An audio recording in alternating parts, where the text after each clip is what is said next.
Thank you, Speaker. There's no doubt cost of living is one of the biggest issues facing Australians today. We've seen price hikes for fresh produce and petrol, for groceries and energy, and for insurance and rents. It seems like every time we visit the supermarket, the same basket of shopping costs more. And no, it's not just your imagination. The packet sizes and quantities are getting smaller too. It's raised the question in many people's minds about whether the two big supermarkets, which control 65% of the food market, are acting as a duopoly. Last month, Woolworths announced its half-year results. Before one-off costs attributable to its New Zealand operations, its operating profit was $929 million.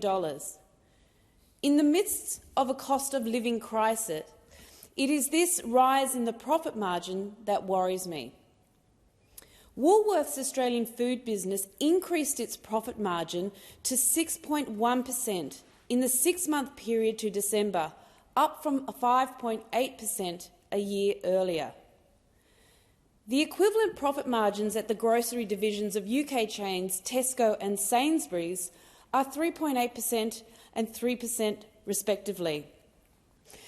Now, I know international comparisons are complicated, but consider this. According to a recent Guardian Essential poll, 72% of people are buying less in response to the higher costs, and 76% are opting for cheaper products or brands.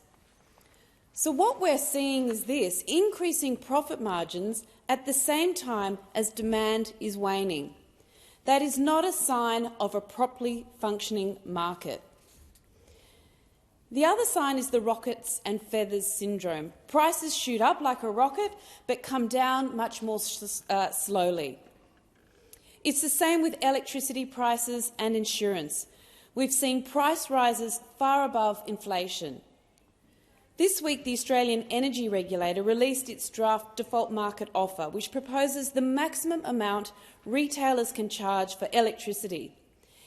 It said the majority of households can expect price cuts of 0.4 to 7.1%. As more cheap renewable energy comes into the system, we should see further falls in power bills.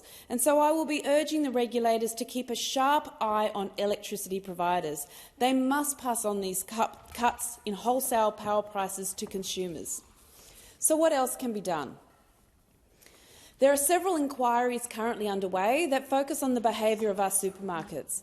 A big part of the problem in Australia is that many of our industries are very concentrated, such as airlines and supermarkets. This results in only muted price competition. We need to consider whether our competition laws need an overhaul. The ACCC Chair, Gina Cass-Gottlieb, has said the ACCC does not have the tools it needs to see and prevent all anti-competitive mergers, and it means that harmful mergers may be taking place under the radar. We need to listen to the ACCC and consider new powers, not just to deal with takeovers, but to ensure that we stamp out behaviour designed to limit competition. There is also a proactive role for governments, particularly around encouraging new entrants into the Australian market. As the former ACCC Chair Rod Sims said, a lack of competition has profound impacts on our economy beyond higher prices. It can slow productivity gains and hinder wage growth. In the supermarket sector, the government could help new entrants find sites and use Austrade to help them build supplier networks. I would also highlight the need for more transparency on the activities of lobbyists. Every time the government has proposed changes to the competition laws, they face a blizzard of opaque lobbying from business groups, supermarkets, airlines, banks and others who enjoy the riches of duopolies. Consumers don't get a look in. The government should immediately adopt the private member's bill on lobbying put forward by my colleague, the member for Kooyong. Thank you.